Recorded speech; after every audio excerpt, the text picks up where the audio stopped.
I'm on a trail at the Bear Paw Battlefield in Montana.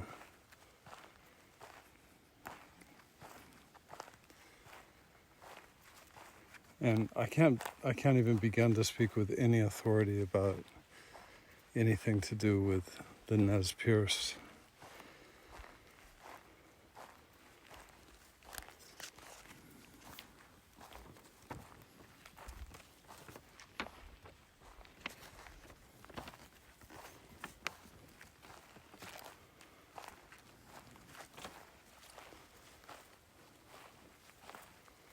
Or anything to do with Native Americans at all.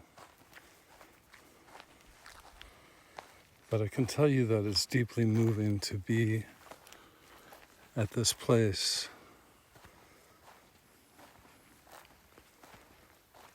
where in the late 19th century, 800 Nez Perce men, women, and children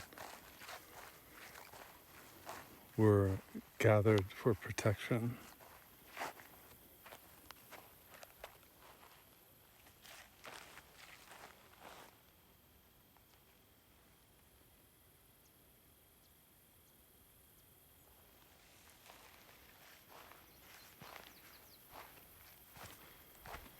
They were fleeing to Canada, and this was a resting spot where they were going to gather their strength.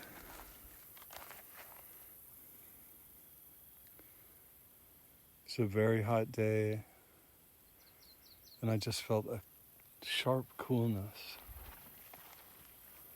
a sharp change in the temperature.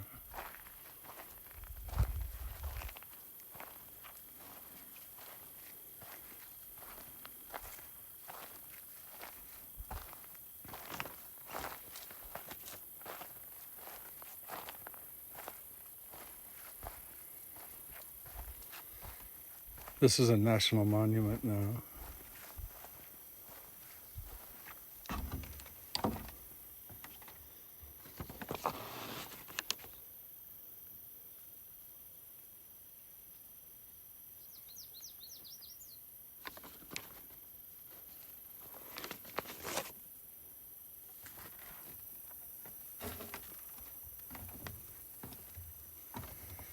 This little creek is called Snake Creek. And it's definitely cool here.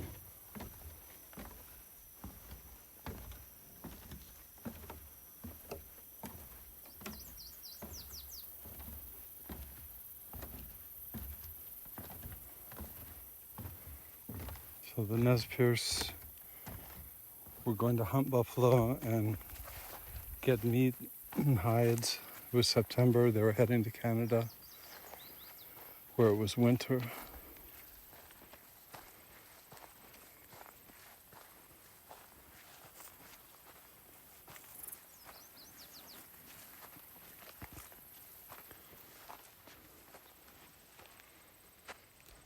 And this is how they were, supposedly.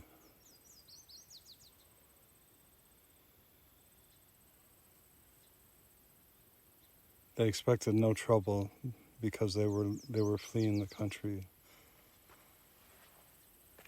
as they had been ordered to. The military had been chasing them and they had gotten ahead. They weren't resisting.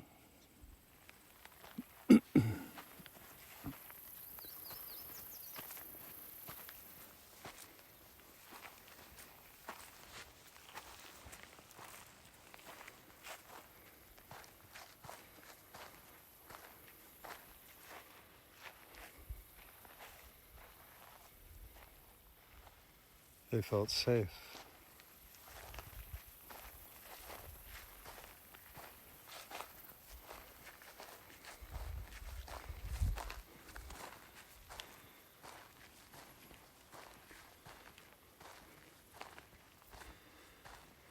Their teepees have been destroyed at their previous encampment by the army.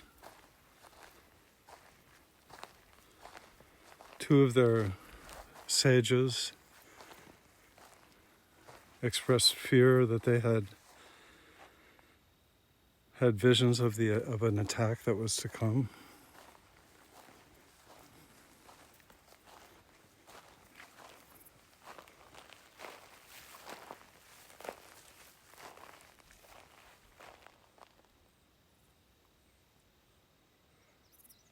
This is still sacred ground. Will always be sacred ground.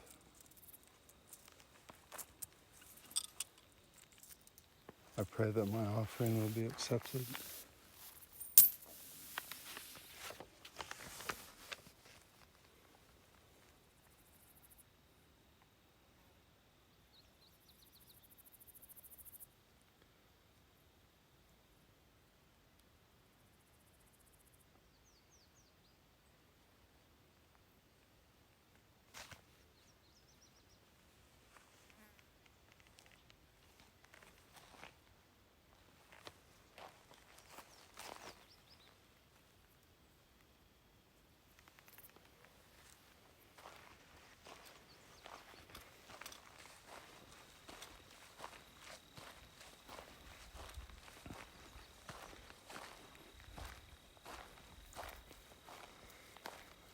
All the land I've been on this entire trip has been land that was stolen from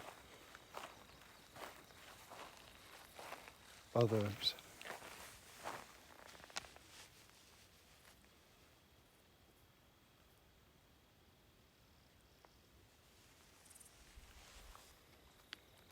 From other people, other animals.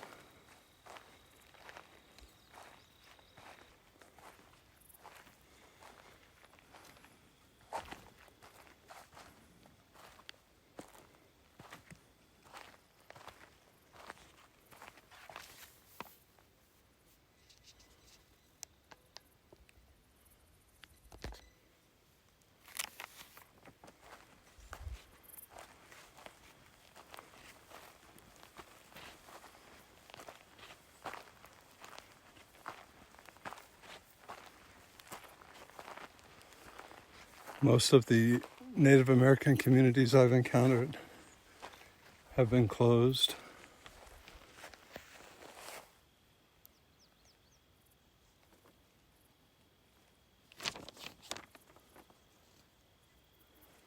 They've been decimated by viruses before.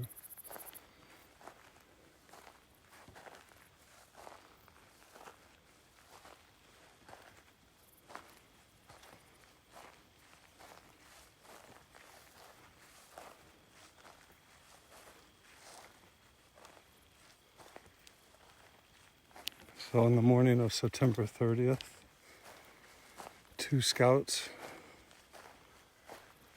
raced back to camp.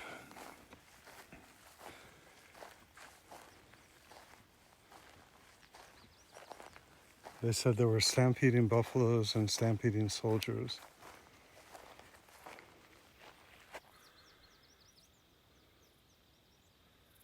There's a horse on the distant hill over there.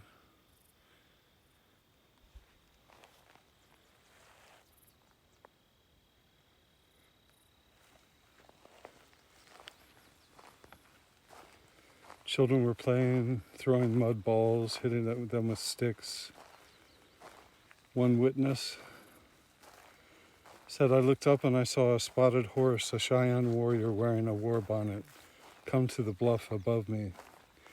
He was closely followed by the troops, the federal troops. The children ran back to the camps, hurried to the gulch. Yellow Wolf, one of the leaders, the Nez Perce, ordered them to get the horses, to save the horses, because he knew they were vital to the effort.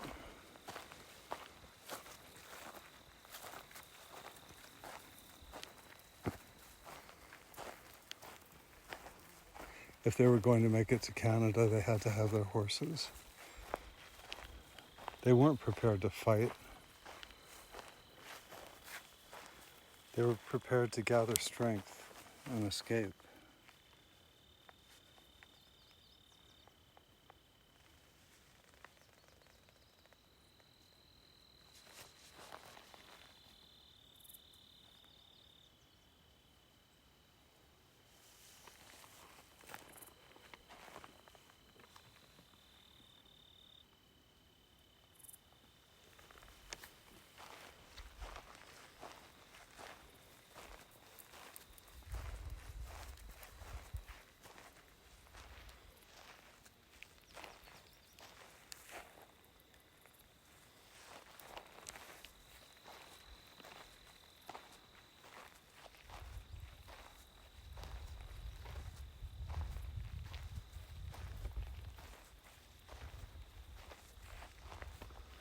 The battle began and the Nez Perce were under siege, surrounded on all sides.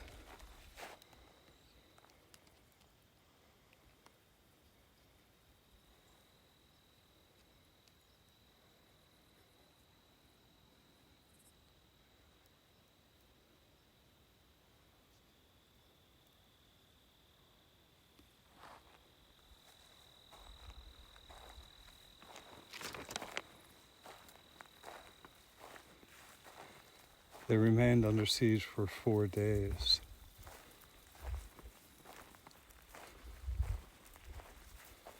They fed the children first, and then there were 3 days without food. Children cried with hunger and cold. They could only get to the creek at night to get water.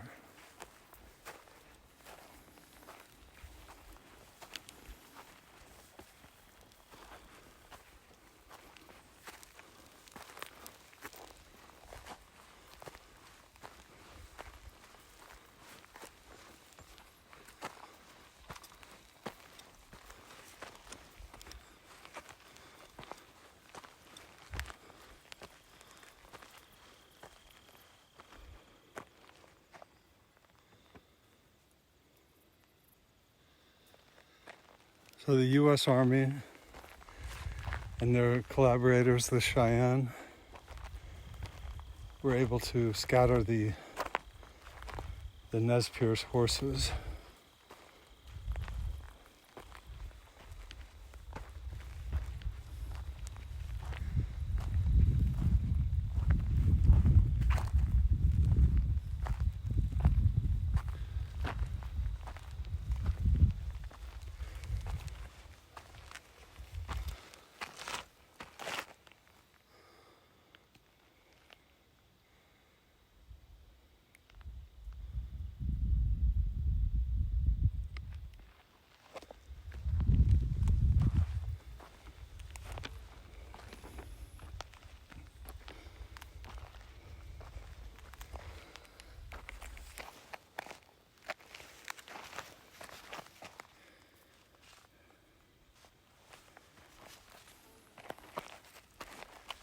The Nez Perce warriors met the soldiers here on this bluff.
They were trapped down below.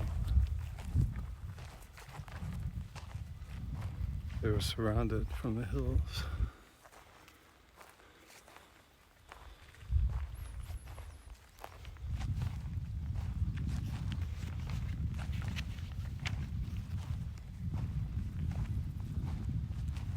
So I read you the story,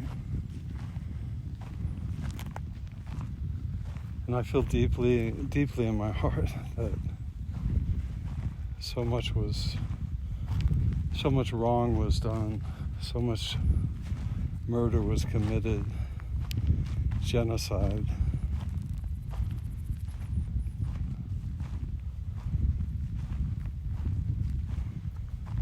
And the effects last to this day.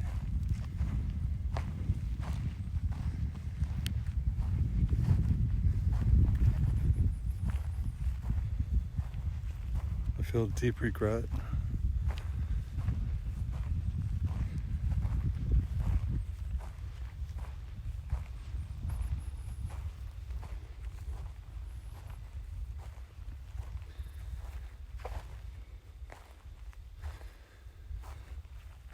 On October 1st,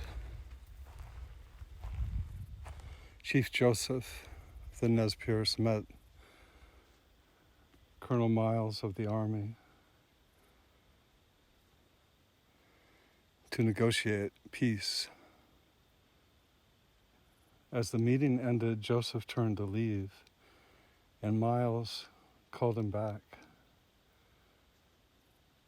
and put him in chains. He called him back from a negotiation as he was leaving and put him in chains.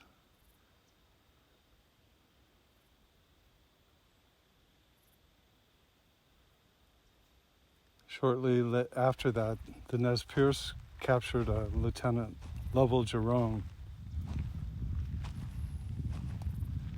and kept him loosely restrained. You know, he could walk around in the camp. The next day, the two sides exchanged their prisoners.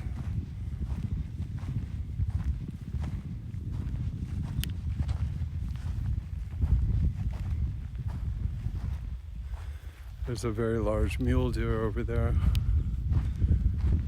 trotting away.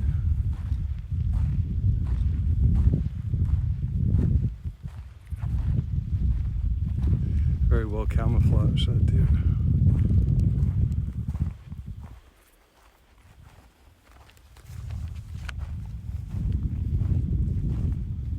The siege continued. The families were huddling, hungry, frightened, no doubt. It was getting cold. They had hope of joining other indigenous groups in Canada to escape the army that was taking control. Taking control, taking it. It's an echo. Take. Take, take, take.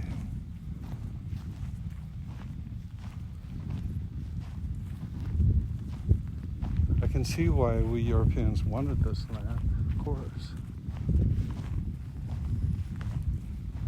When you want something, you feel that you deserve it. And so often you see other people who have it as not deserving it. Or you see them as people who will be okay without it. They don't really care. Why would they need this? They can just wander off somewhere else. And then when they resist, we get angry.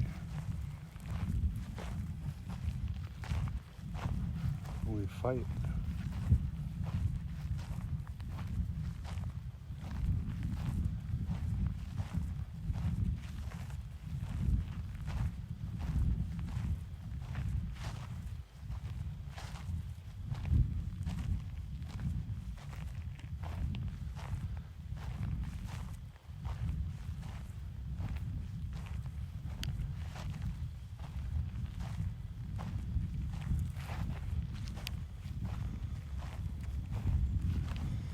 The attack came here.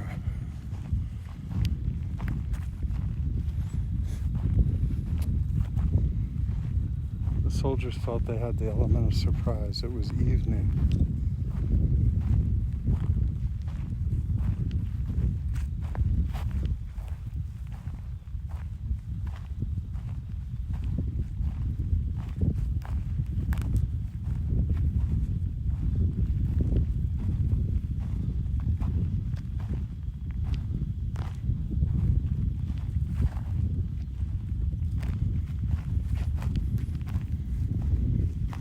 Strangely enough, the Indians fought back. They knew they were coming.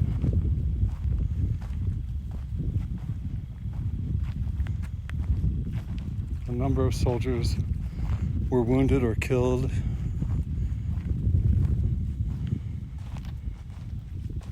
And ended up in this gully that we're going to now.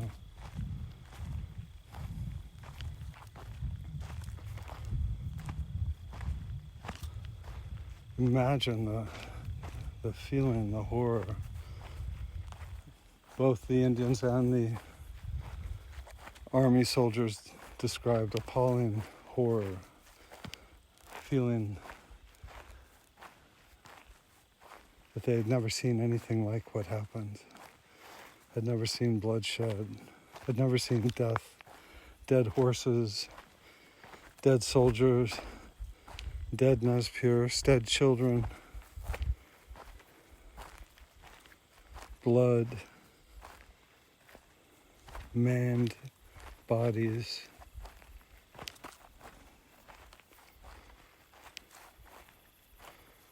Many soldiers lay here all through the day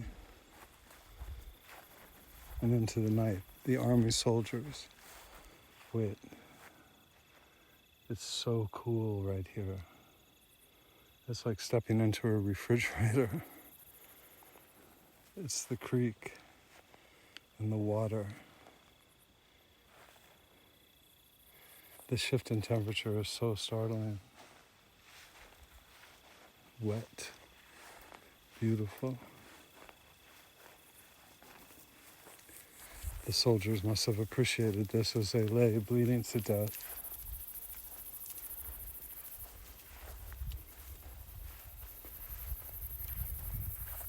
The Nez Perce are said to have come at night under cover of darkness to tend to the wounded soldiers, bring them water, food,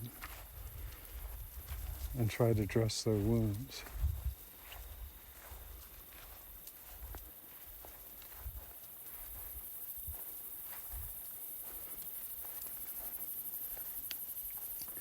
One warrior gave a blanket to a wounded soldier. Why did they do that?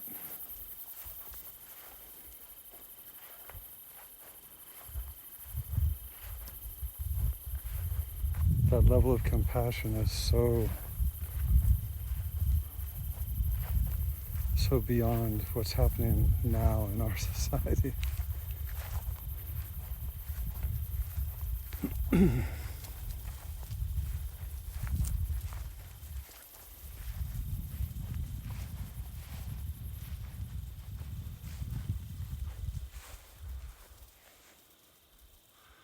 There's a very large hawk right there.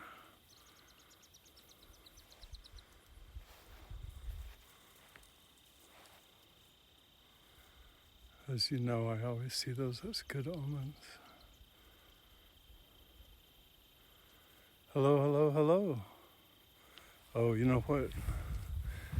I just realized I'm walking through a hawk nesting ground, so I should get away. They protect their young. Okay, I hear you. There's another one. I don't want to get bombed by a hawk.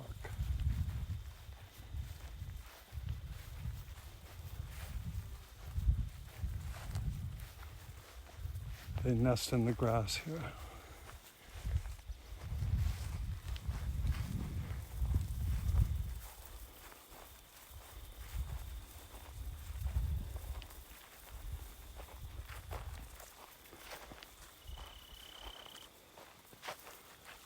This is sacred ground, and it's the hawk's ground. There's the hawk on the hill watching it.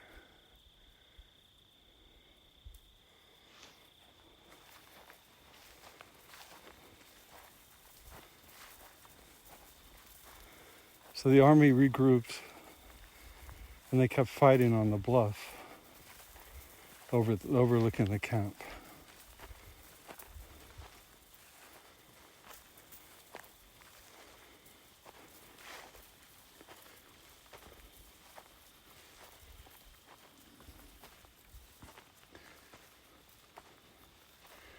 And they set up their gun, the Hotchkiss gun.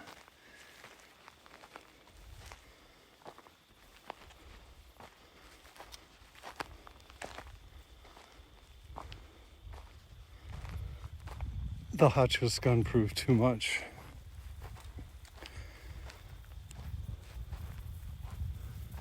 It killed too easily.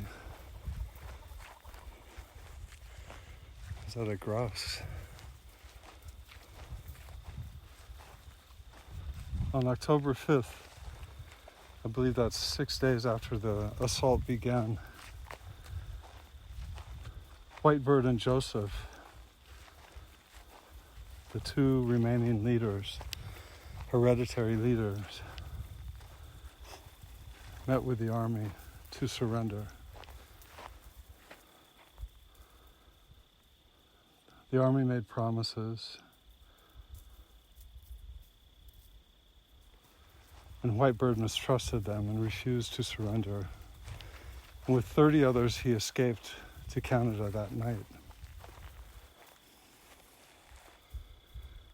Joseph remained, told the remaining Nez Perce that he was ending the fighting in order to save his people. At 2 p.m. that day, he handed over his rifle to Corporal Miles, and he said, "From where the sun now stands, I will fight no more forever." And the siege was over. It's not known how many died. But this is a battleground and a burial ground. And it's very little visited. It's in a remote part of Montana. I drove 100 miles on a dirt road to get here. There's a much quicker way.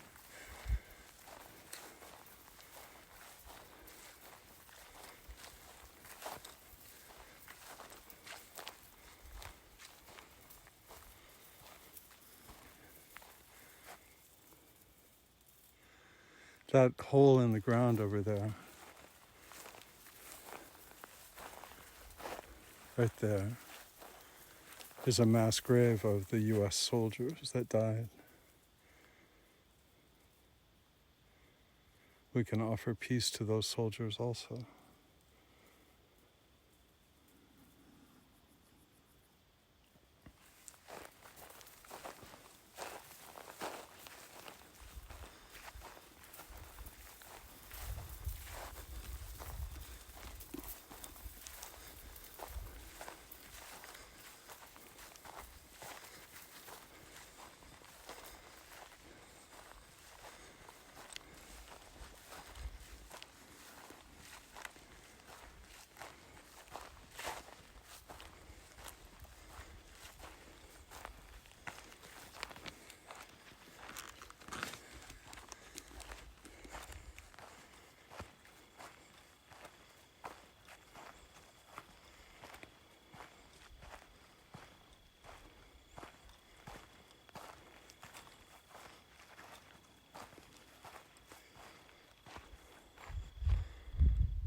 The sun is going down.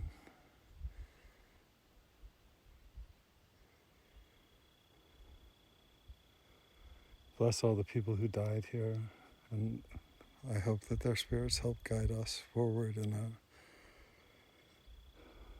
rational and caring way, which I haven't seen too much of in this country lately.